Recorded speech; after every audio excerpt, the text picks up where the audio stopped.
Good morning, everybody. Welcome into Denver Sports Coffee Break presented by Bath Fitter. We hope you all are having a wonderful Thursday because it feels like a Friday in my head. Last night I was thinking it was a Thursday night. I was like, oh, we're so close to the weekend. Just kidding. It's definitely only Thursday today. But, well, we get some basketball tonight, so I'm excited for it. Yeah, you're channeling your inner Matt Smith because I went on the drive with him and Derek yesterday. Matt's in for DMAC this week. And I get on my segment, the last segment of the show before I do Denver Sports Tonight from 6 to 7. Yeah. And Matt comes back and he's like, it's a glorious Friday afternoon, everyone. I hope everyone's doing great. And I'm just sitting there and I'm like, dude, it's not even Thursday. It's Thursday. And you just told everyone it's a glorious Friday afternoon. I'm like, did I get stuck in a time machine or something? So you're only one day off. We love Matt, but he was 2 days off. True. Yeah. Jake told me yesterday he thought it was Thursday night too. Maybe it's just because there's not like a ton of news going around that it just feels like this week is kind of going a little bit slower. Like usually here we are texting nonstop all the time in our group chat because there's always something popping off. But this week has been a little bit slower, which I'm not mad about it, Will. Like it's nice that we're not completely all over the headlines, but obviously you and I both know that it does make our jobs a little bit easier when there's things popping up left and right. Yeah, it's a fine line, right? Because free agency has slowed down in the NFL. Yep. And the Avs and Nuggets both played last night, and I know we'll talk plenty about both of those games today. Yep. But I wrote it for denversports.com last night, and it was in our daily email this morning. No one's going to remember what happened on March 22nd, even though both results are interesting, and I want to discuss both results with you, and I know we will. This is just becoming a slog toward the playoffs for the Avalanche and the Nuggets, and for two different reasons, right? For the Avalanche, we're so excited to see, can they repeat? Can they at least win the West, get back there? For the Nuggets, it's this nervous apprehension of, oh my gosh, how is this going to play out there? The one seed, Jokic might win his third straight MVP, and they could be done. I don't think in the first round. I don't think they're going to get a matchup in the first round that they could be done, but they could absolutely be done in the second round, Rachel. So it's a really interesting time of year because one team there's nervous energy, the Nuggets, and the other there's this crazy amount of optimism, even though the results last night were flipped, obviously, with the Nuggets getting the good win and the Avalanche taking the frustrating loss. Okay, so let's stay on the Avalanche because they lose 5-2.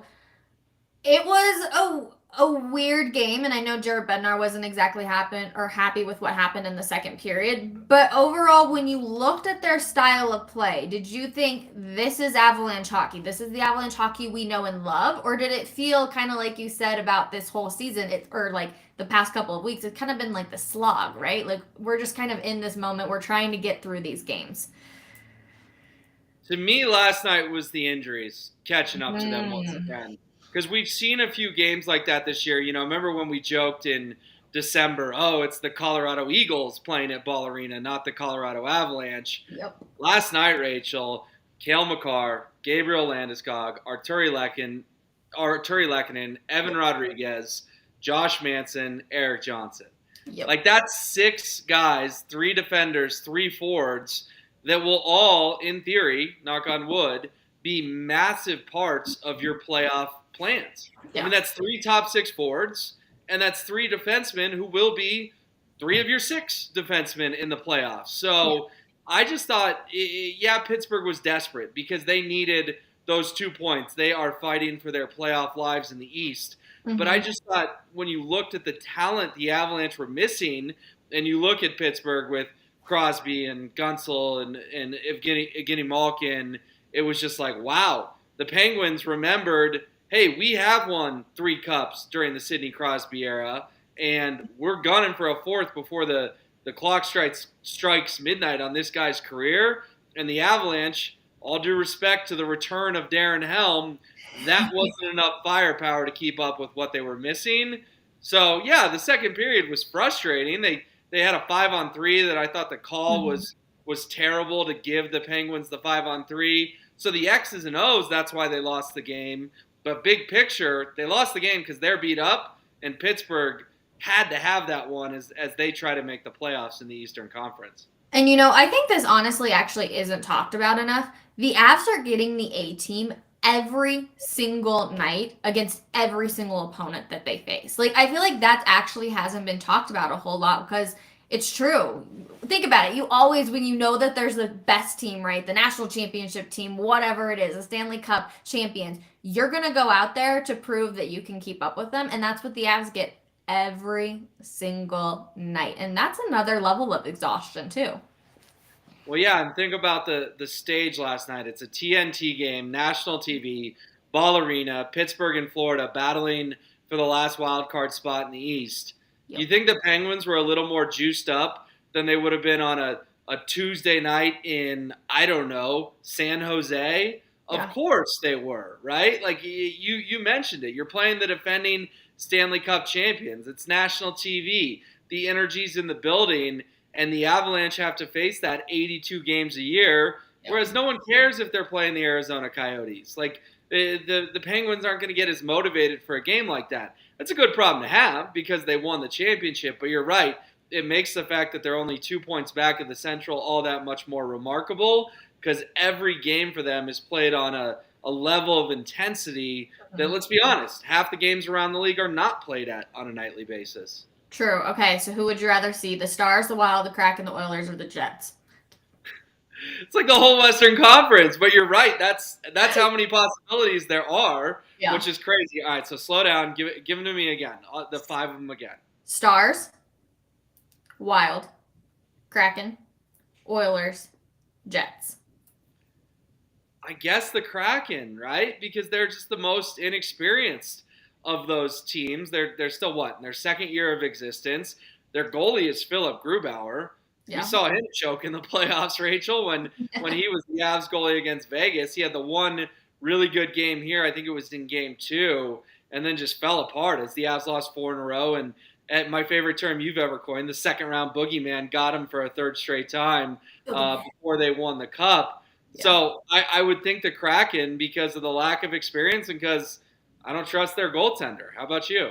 I'm actually kind of on the exact same. You look at the Oilers and I'm like, I don't really want to do that one for sure. The Jets, I don't know. I feel like they don't scare me, but I'm definitely still like, you've got some star power over there that could definitely help. The Wilds, you just never know about what they're going to do. And then the Stars, too, they freaking smashed the Avs last time they played, right? It was like a 7-2 victory or something along those lines. So I'm like, well, I don't want to see that if that's what's happening in the regular season either, because like we just talked about, there's like an extra motivation. Well, I can't imagine how that extra motivation comes when you could knock out the defending Stanley Cup champions in the playoffs. Yeah, the Dallas one, I guess the only way that happens is if Minnesota wins the division, and that's the 2-3. That one is not a matchup that I would want in the first round. Again, I've said it multiple times, both with you and on air and a couple other cities I've done stuff that I think the Avs are going to win the West. But I also think the order of the playoff series will come into play. So yeah, let's get our legs back under us. Let's get these guys healthy with a easier round 1 matchup, which again I think would be the Kraken, because let's think about it. If it's Gabe Landeskog's first couple games back, he's not going to be quite right until the second round or the Western Conference Finals. Arturi Lehkonen, we were told 4 to 6 weeks. Guess what? 4 to 6 weeks, that's right in the middle of round 1 when we were given that initial timeline. So we keep saying get healthy, get healthy, get healthy for the playoffs. But the reality is they may not get healthy until round 2 of the playoffs. Mm-hmm. So let's hope the first round is a little bit, again, easier. And I put that in quotes because they're all going to be hard. And then the tougher matchups come once you are finally healthy. All right, Will, be honest. What percentage of you is like Gabe Landeskog is going to come back?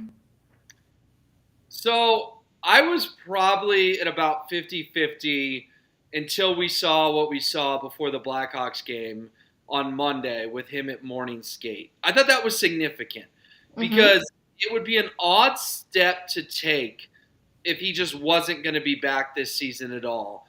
Because clearly they knew the TV local stations were going to be there with their cameras.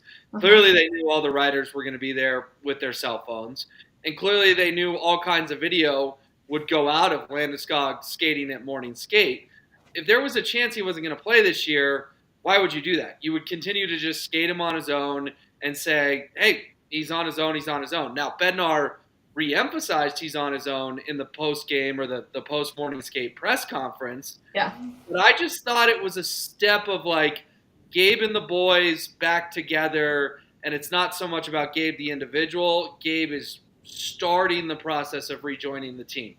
Does this mean he's 100% going to play this year? No, it doesn't. Mm-hmm. But I went from 50-50 to about, I'll say 75-25, that we do see Gabriel Landeskog at some point on the ice. I don't think it'll be in the regular season, but at some point on the ice in the playoffs.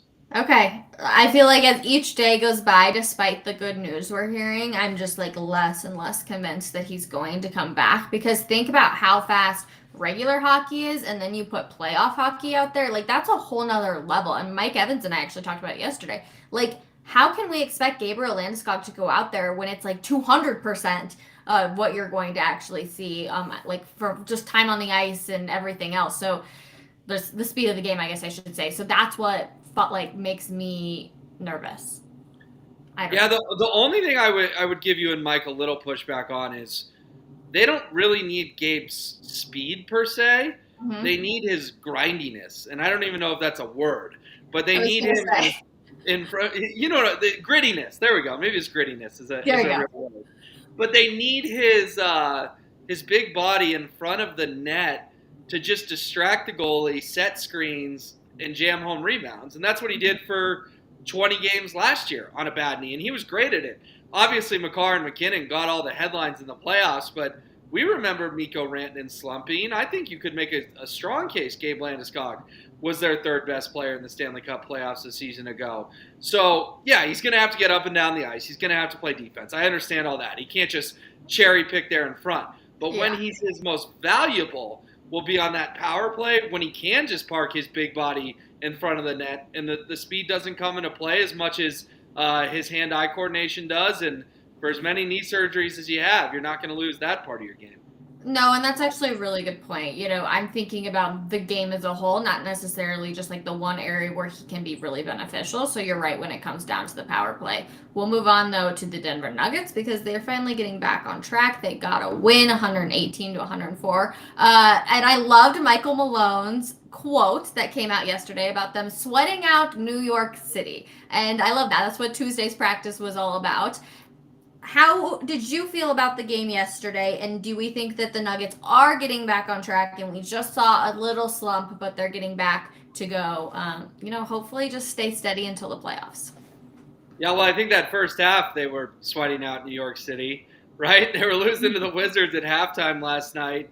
The Sunday night hangover kind of bled into Monday, and then they sweated out at Tuesday's practice, and then we saw it in the first half against the Wizards.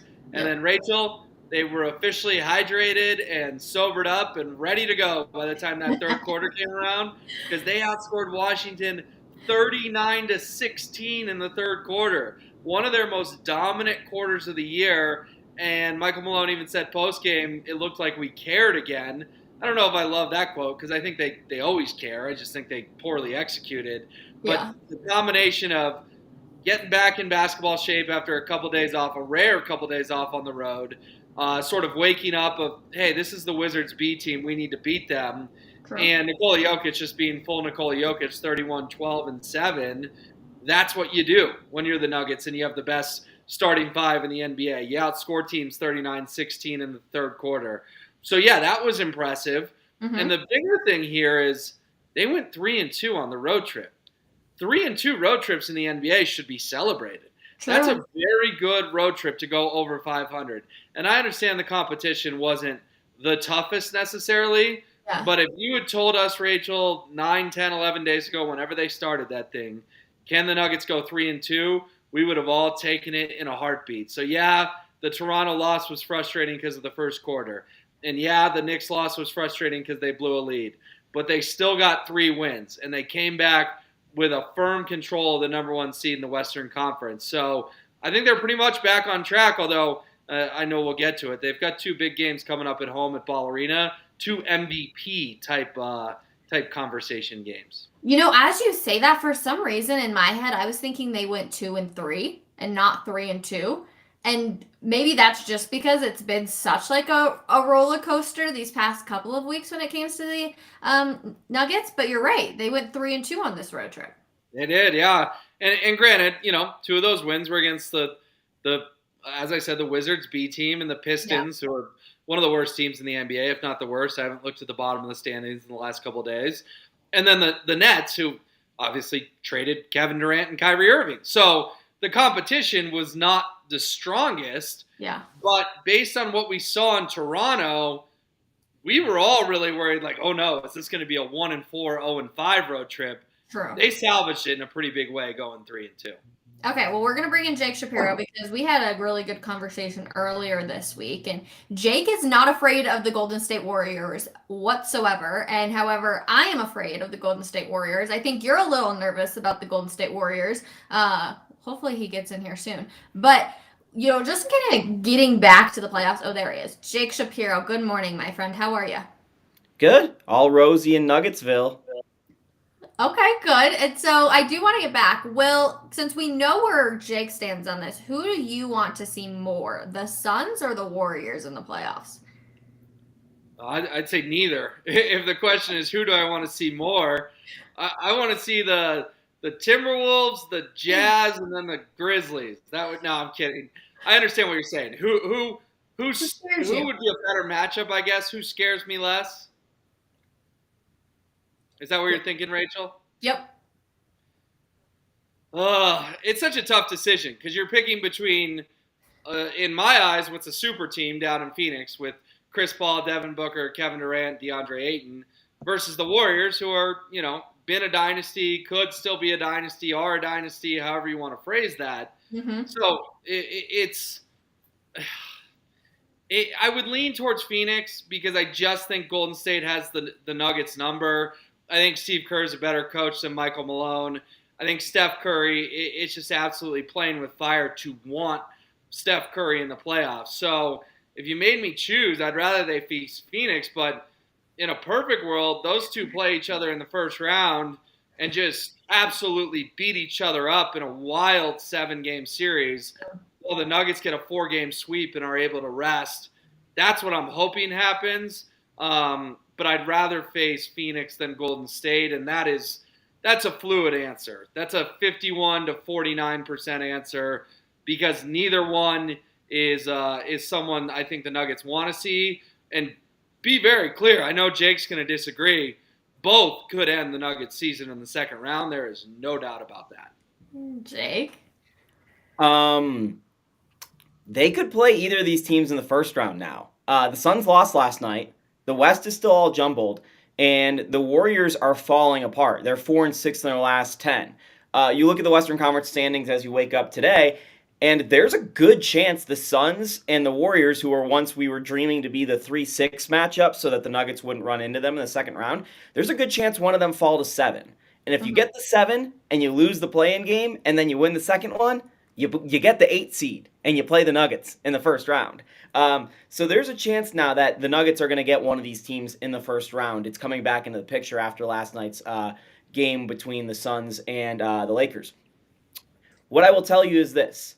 The Nuggets just won 3 road games, 3-2 on that road trip. Mm-hmm. Pretty good road trip. Not great, not awful, just a decent road trip. They were playing bad basketball. The Warriors have won 9 road games the entire year. Like, the Nuggets almost took care of their entire road win total on one trip. So I'm not really worried about the Warriors. The big thing for the Warriors right now, I look at it and I go, who's their second best player? Who's their second best player? Last year, it was Andrew Wiggins. He was awesome. Just absolutely awesome in the playoffs and the finals. Andrew Wiggins hasn't played in months. Andrew Wiggins is just not playing for the Warriors, and he might not come back. Gary Payton hasn't played a single game since he was traded. Andre Iguodala just underwent wrist surgery. He's probably so worried about, podcasting and stuff that, he might have injured his wrist untangling an XLR or something. Who knows? He's really getting into the podcast game. So they don't concern me. The Suns, on the other hand, they haven't been good yet, but Kevin Durant's only played a handful of games. And last night, even though they lost, Devin Booker was great.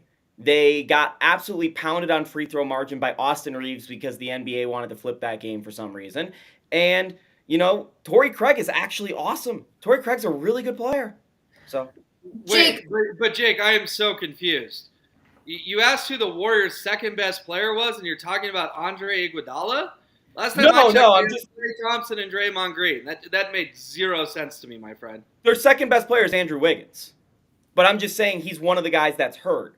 Andre Iguodala as well, but Klay Thompson's going to the Hall of Fame. Draymond Green may not be far behind. Why are you not putting either of those two in the conversation? You're talking about Iguodala doing podcasts. I'm so confused. Their big three is Steph, Klay, and Draymond. These guys are in the later end half of their career, the back half of their careers, Klay and Dre. They're still really good players. Klay has not been the same defender that he was before the injury, and he's known as one of these great two-way players.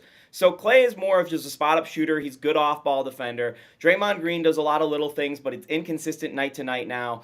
Andrew Wiggins was their second-best player in the playoffs last year. He just was, and they haven't had that guy again this season, and that's one of the reasons why they've struggled. So if you want to have the conversation of, well, Jake, shouldn't you be concerned if they get Wiggins back for the playoffs? Yes, but there's no inkling that Wiggins is coming back at all this year.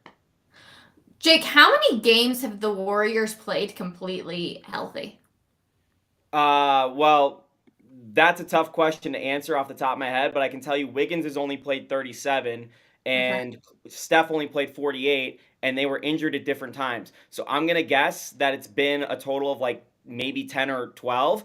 What I will tell you on top of that is, to your point, Rachel, the Warriors have the best net rating, so the best lineup of 5 guys per 100 possessions, better than the Nuggets even. It's the Nuggets and the Warriors starting fives is the best net rating. We haven't seen that Warriors group, though, since like Christmas.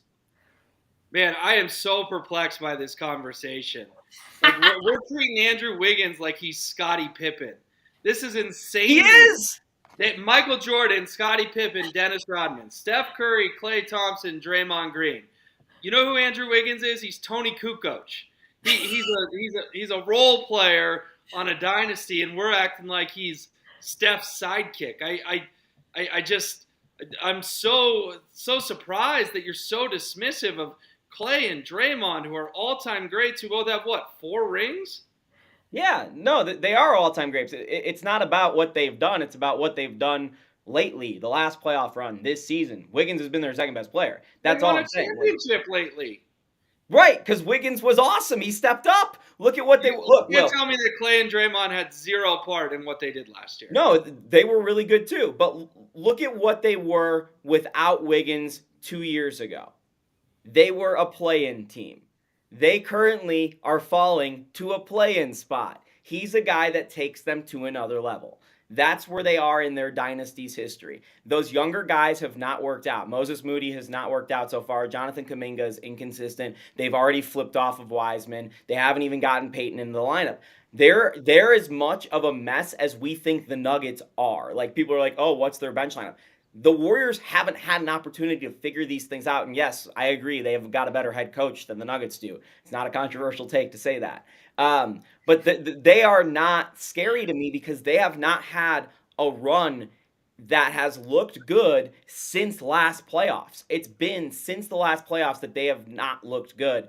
They look like a shell of themselves. I'm ready to write them off. I've written them off, I guess. But, you look around the West, and all I hear is the Nuggets are going to need to get their bleep together because the West is going to be a playoff gauntlet. No, it's not.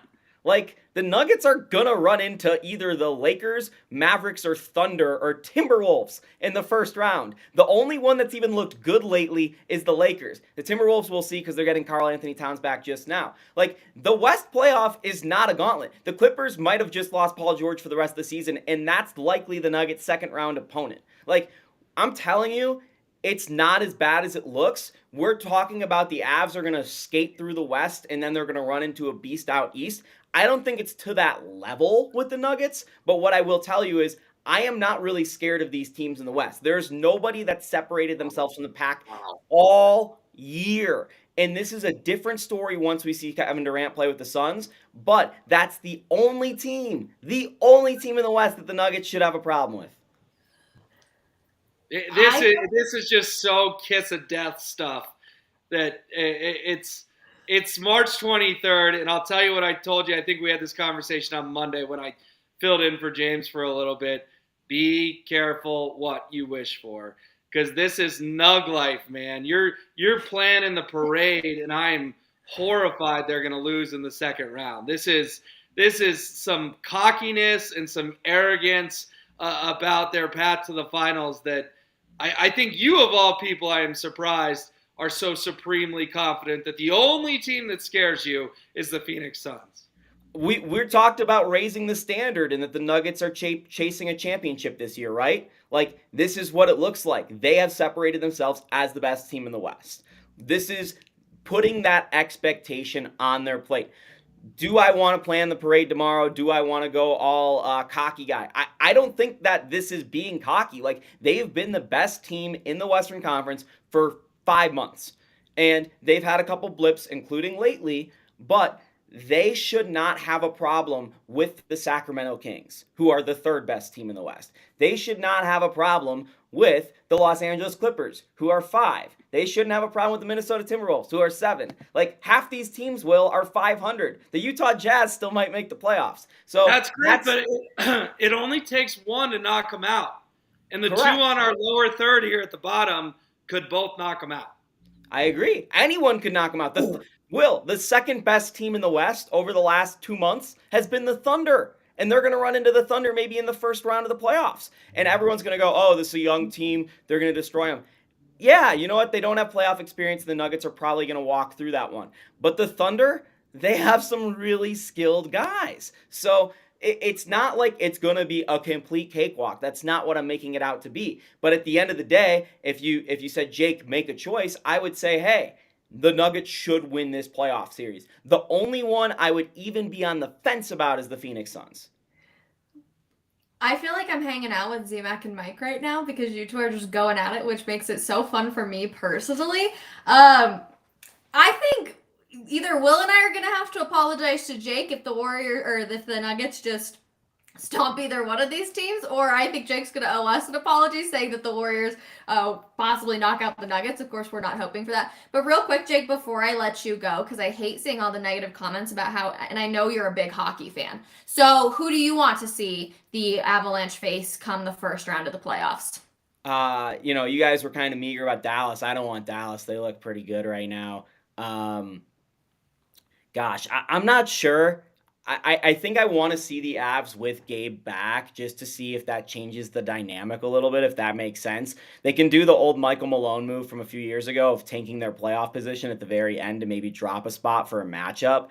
The West does not, again, we've talked about this, Will, in the office 100 times, where it's like there's not that great of a team in the West this year on the hockey side of things. So I'm more concerned with the Avs getting back to who they are than who they play. With the Nuggets, basketball is so matchup based that I am concerned with who they play because it dictates how Nikola Jokic will run the offense, how things will go defensively. With the Avs, if they play their game, they're going to win maybe the Stanley Cup again, probably at least get there. I mean, the teams in the East are phenomenal. I watch a ton of hockey.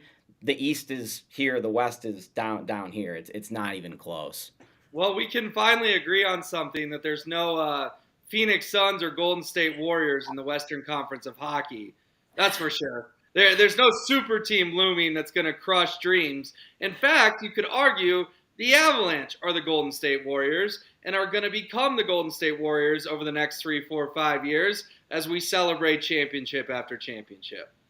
All right, Will Peterson, let's discuss the Denver Broncos. Jake, as always, I appreciate you hopping on. Thank you so much, because nagging discomfort is what we're hearing when it comes to the Denver Broncos. We obviously know that yesterday Ian Rappaport tweeted out that Russell Wilson essentially had gotten a procedure done on his right knee. Mike Klis comes out and says it was because of nagging discomfort. Does that make you feel any bit better about him getting a procedure done, or is it more like, well, you hope it doesn't come back next season?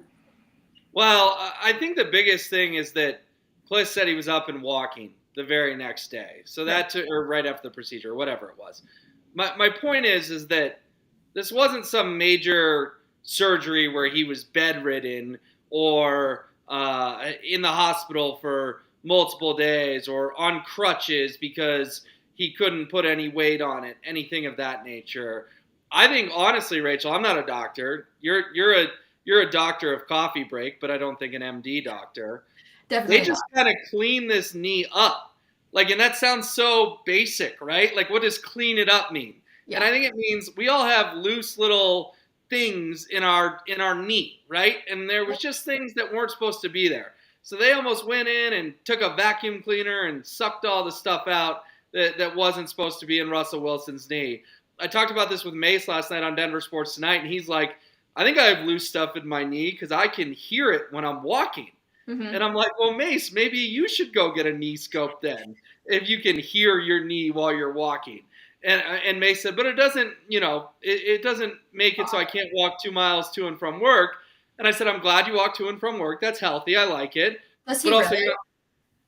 Yeah, because he lives over in the tech center, so he walks 2 miles ish to about I-25 in Orchard, where our offices are at.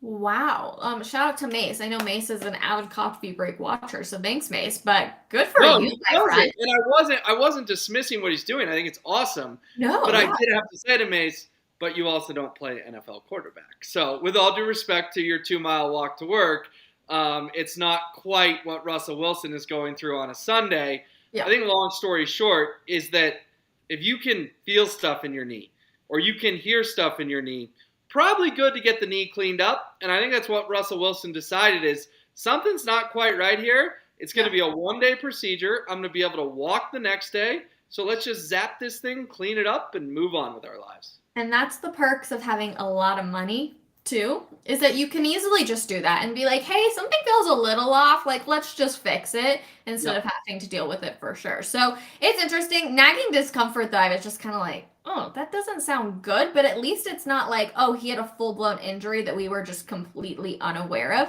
But I'm going to contradict myself. At the same time, you kind of almost, not that you ever wish injury upon somebody, but it would have given another excuse to the type of play we saw out of Russell Wilson last year, too. Well, and Mace made a really good point last night. When they do this arthroscopic knee surgery, they can find things that are worse, right? Yeah. Because then they have a camera in there, and sometimes they'll say, oh gosh, you tore your ACL too, or you messed up your meniscus too. And the good news with Russ was obviously we didn't hear any of that. We would know that by now if they had found any more significant damage. So yeah, I think it was a combination of, hey, it could be another excuse if it was worse. But also, if it was worse, Rachel, then we're looking at, oh no, is he out for OTAs? Is he out for all the summer work? Are we hoping to see him by training camp? Whatever. With this one, there's zero debate. He'll be good to go as soon as the Broncos get back on the football field, and they'll be back on the football field at some point in May. All right, now the question is, will Jerry Jeudy be back on the Broncos field come May, July for training camp, etc.? Because Elijah Moore is headed to the Browns, which is where Jerry Jeudy had originally kind of been linked to that area, him and the Patriots, or the Browns and the Patriots, excuse me. So And the Cowboys. Yeah, true, and the Cowboys, but that we figured out that kind of came to a close. I feel like more so than the Patriots and the Browns. But do you think Jerry Jeudy will be back? And is there any shot that the Browns could even possibly figure out a way to include him now with Elijah Moore over there? Yeah, the Browns already had a lack of draft capital, so for them to give up a second yesterday, get a third in return, I think the Broncos sort of already balked at their offers too low, and now I just think this pretty much takes the Browns out of the sweepstakes. You're right. The Cowboys, when they landed Brandon Cooks and told the Broncos, we're not giving you your first, that took them out. And I think the Patriots could still be lurking, but I also think when they signed Juju Smith-Schuster, that may have taken them out. So it's almost like the Broncos are running out of teams to field calls or take calls or make calls on Jerry Jeudy. Mason and I also had that debate last night. Are the Broncos the one getting the calls? Or the Broncos the one making the calls? Mace leaned more towards their fielding them. I lean more towards their being aggressive. And George Payton and Sean Payton are picking up the phone and calling other DMs trying to move Jeudy. I think that's a terrible strategy. We've talked about that plenty of why I would not trade Jeudy. Yeah. But I do think it's an interesting debate. Are the Broncos just having their phone ring off the hook, or are they making the phone calls? It's sort of like a new relationship, right? When you start dating. Are you the one who's always texting the other person, or are they the one who's texting you? Because that is usually a good indication of who's more interested. That's actually a very good point, though, too, Will. When you hear these reports, you're usually just assuming that the phone calls are being made, but maybe possibly they are. I mean, we know Sean Payton's not happy with the wide receiver room, so wanting to move around some stuff and possibly, get back into the first round, and maybe they are like, well, we'll make the calls, but we know what we want for Jerry Jeudy, and if we Right. don't get that, then it's not the end of the world either. Good point. Exactly. They could be the more aggressive ones. So we've all, had that person that we started dating that is just, it's like, all right, you're sending one too many text messages. Like, we had a good time, but we don't need to talk 4 times a day every day kind of thing, Okay, so that's for you, Will. You're like, all right, we can talk for like a few hours, have a few text messages, but you're not like, tell me every single thing for every minute of your day kind of guy. No, I just think when you meet someone new, it's like, isn't the strategy to slow play things? Like, no one wants to come off after the first date if like you're falling in love. Like that just looks a little desperate. If I'm gonna use a strong word, I guess. True. I feel that. Then you're like, oh, this is a little clingy, a little Ringy. funky. There's So the word. okay. Okay, interesting. Well, another topic for in the headlines, are the Jets having the best off season? Because I feel like every single time I check Twitter, boom, there's somebody being connected to the Jets. Boom, you're seeing somebody else. And of course, Aaron Rodgers going to the Jets. Are they having the best off season? Well, Rodgers to the Jets isn't official yet, though. So, But but we felt pretty good about Rodgers to the Broncos, and that fell through. So here's how Will I'll Peterson, answer. are you thinking this isn't 100%? No, I actually don't. I don't. I think it's about 95, but I don't think it's 100 because it's Aaron Rodgers and he's weird and things could fall Okay. through. You never know. So here's the answer to your question. If the Jets officially signed, sealed, and delivered land Aaron Rodgers, then yes, they had the best offseason. If it falls through, then they did a lot of good things, but guess what? They still don't have a quarterback and they're still going to be the Jets. So to me, it's all TBD based on the dude in the darkness chamber up in Green Bay. All right. One of the best parts about this show is that we have incredible people that watch it. And I just saw a comment that I want to see if there's actually news on. And it says KJ Hamler, breaking news.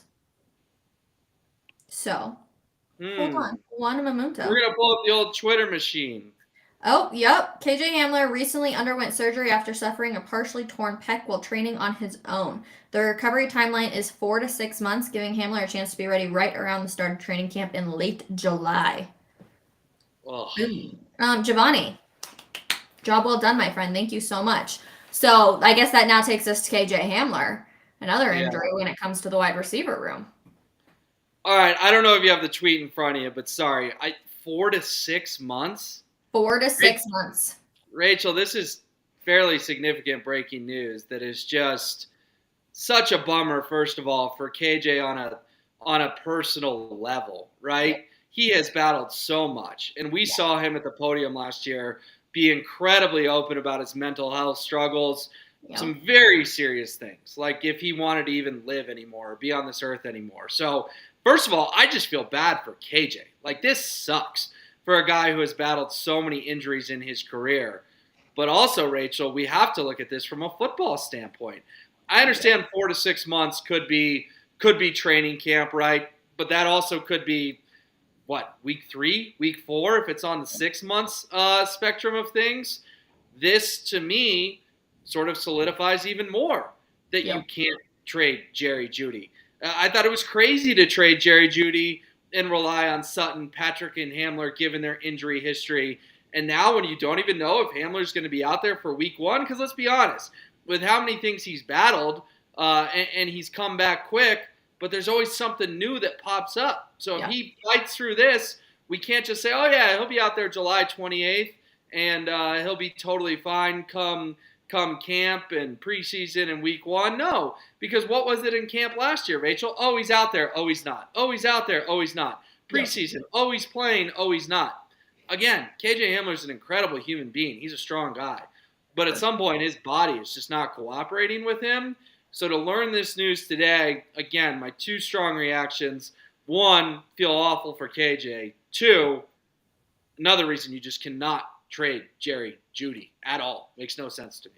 Yeah, so again, if you're just tuning in, KJ Hamler recently underwent surgery after suffering a partially torn pec while training on his own. The recovery timeline is 4 to 6 months, giving Hamler a chance to be ready right around the start of training camp in late July. Have you found it interesting that so many reporters, GMs are saying, "Oh yeah, people are going to be good for these types of things," when the recovery is still technically like that could be right in the middle of it. I know you just kind of touched on it, but I feel like we're hearing all of these things. Like people are just trying to give this positive spin, wherein it almost sets it up for failure, possibly. If he's not ready, then everyone's going to be like, oh no, like what's actually going on?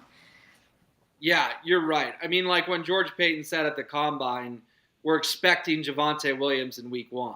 Yeah. He didn't just tear his ACL, he tore 3 ligaments in his knee in October. Yeah. So that's an incredibly optimistic timeline for Javonte. Whereas, yeah, Tom Pelissero's not a GM, but he's connected to a GM. He's connected to George Payton. We all know that. We got a good inclination of who Tom's source on this could be. And 4 to 6 months of this optimism of, oh yeah, he'll be fine. Rachel, if it was 6 weeks, oh yeah, he'll be fine, would be my gut reaction. Who cares? This Yep. is the deadest time of the year. 4 to 6 weeks, great. KJ Hamler will see you in 4 to 6 weeks. No one's concerned. Yep. 4 to 6 months? That is massively significant, Rachel. Think about if that happens in September, week 2, that's a season-ending injury. That's how short football season is. 4 to 6 months in the early parts of the year ends your season. So yeah, I'm glad it happened in March, and he could be back. I mean, okay, April 23rd, May 23rd, June 23rd, July 23rd. That would be the super optimistic end of it. However, September 23rd would be the 6 months, and again, that's well into the season. That's week 2, week 3. So yeah, I don't want to be too dramatic about it because it's not like this is Pat Surtain we're talking about. It's KJ Hamler. So. But given all the chatter about the wide receiver room, I'm glad we got this in on the show because it's going to be the big news in Broncos country today. We'll obviously have you covered at denversports.com and on 104.3 The Fan, but this is a major blow to a team that just doesn't seem to catch breaks when it comes to injuries. Which means you cannot trade Jerry Jeudy. We've got Cortland Sutton, who hasn't been the same since his injury. Tim Patrick is coming back, and we don't know what he's going to look like. So then that leaves Jeudy, who's been mainly healthy, and you want to keep him there, obviously. And then KJ, if he's not back until, like you said, week 2 or week 3, and that's without anything, else happening. Like, Jerry Jeudy's right now kind of your only solid wide receiver that we know for sure is going to hopefully look good come week 1. Yeah, and this is what I was getting blue in the face about with Stoke and Zach on Tuesday before we even got this news on Thursday. This was my sole point. Cortland Sutton tore his ACL in 2020. KJ Hamler tore his ACL in 21. Tim Patrick tore his ACL in 22. How can you possibly want to trade the one guy who is healthy in that room? And Hamler, again, I have to keep saying it, good dude, but I just don't know if he's built for the NFL. I mean, his body is just not cooperating for him to play in this league for a long time. Yeah. The Broncos have to seriously consider what this means for his future on their football team. And people are going to say in the comments, well, 4 to 6 months, he could be back for camp. Given KJ Hamler's injury history, I'm not holding my breath on that. If this was some guy who had never been hurt in his life, I'd say, okay, 4 to 6 months, sure. Let's hope we see him in camp. Worst case, we'll see him toward the end of the preseason. Worst case, we'll see him in week 1. With Hamler, through no fault of his own, but you just can't make those assumptions because his injury history is so extensive and so unfortunate. Do you take – oh, what's up, Jake? So I threw this in the chat, but I wanted to ask you guys. The Broncos have about $7 million plus left in cap space, and they've been linked to several receivers, as Will mentioned. Do you think maybe they knew about this injury and they've been trying to fill out the wide receiver room because of it? Or regardless, they feel like they need to change some things up in there? Great point. Yeah, like was there interest in Adam Thielen and Alan Lazard? We all thought that's because they wanted to trade Jerry Jeudy, but maybe that was actually because they knew KJ Hamler was hurt. So yeah, it's a really good question from Jake. I don't know the answer, but it's something to ponder, to speculate. Like, how long ago did this Hamler injury happen? Did it happen yesterday or did it happen 3 weeks ago? Because if it happened 3 weeks ago, then the theory they looked at Lazard and Thielen makes perfect sense. Yep. If it happens yesterday, then that's just coincidence, and they were trying to trade Jeudy and upgrade with one of those two guys. So I don't know. It's worth pondering. Hopefully there's some more reporting done by some of our best in this town to give us an exact timeline on when this injury happened, because the answer to that question will be really fascinating, and will give some insight on sort of what all these rumors in the wide receiver room have been all about. Well, and if he's already had surgery, I feel like the fastest time you can get surgery is for NFL players, like a couple of days for sure. So I would assume that this has been over a week or so, and I feel like that's kind of when the Jerry Jeudy rumors had really started to pick up. Yeah, and the Thielen stuff, he just signed with the Panthers a few days ago and went on the Pat McAfee show and said the Broncos had been calling me. The Lazard stuff was a little bit before, but it definitely could have been in the window of when Hamler got hurt. Yeah, there could be something to this for sure, or it doesn't have to be one or the other. It could be a combination of both, no doubt. Who knows? The Broncos could go trade Jerry Jeudy at the end of the afternoon, and we're all going to be like, what the heck even just happened? But now that we know this, Rachel, they better not. That's what I'll say. I was slamming the table, do not trade Jerry Jeudy, and I think my case, unfortunately because of bad news, just got significantly stronger in the last 15 minutes. No, I'm totally with you. Do not trade him, and I think a lot of Broncos country will with you too. Real quick, though, we do have to get to March Madness tonight. We've got 3 games on the slate. I want to get to Michigan State versus Kansas State. Who you got? See, that's the one I'm most torn on, because Tom Izzo, you don't pick against Tom Izzo in March. That's a dangerous proposition. Yep. But Kansas State in that win over Kentucky, they've got a couple players. That Noel kid, he is unreal. Go ahead and give me the Wildcats, Rachel, which I'll probably regret picking against Tom Izzo. So my boyfriend is from the town right next to Manhattan, Kansas. So we are all Wildcats in this house. We are going to be ready for the 4:30 tip. All right, Arkansas versus UConn, 5:15 tonight. Who you got? Listen, Arkansas had arguably the best win of the tournament, taking down Kansas. And I know UConn's a trendy pick all of a sudden, but you take out the defending national champions, our boy Christian Brown on the Nuggets. He was a big part of that last year. His Jayhawks go down. For sure. I think Arkansas could play a little bit of a Cinderella. They keep rolling. Give me the Hogs. Okay, FDU versus Tennessee. Who you got? I don't believe in Tennessee at all. I thought they were fraudy all year long. Okay. I was stunned they beat Duke. Stunned. I had Duke going to the Final Four. And Florida Atlantic, something like 33-3 this year. Yeah. They just don't lose games. Give me FAU to upset and stun Tennessee. All right. I love it. That is going to do it for today's episode of Coffee Break. We got to get on the KJ Hamler news, everybody. So we will see you tomorrow morning for a Friday edition of Coffee Break. Thank you, everybody, for hanging out with us in the comments. And we'll see you guys tomorrow morning. Have a wonderful Thursday. Go Wildcats. Let's go.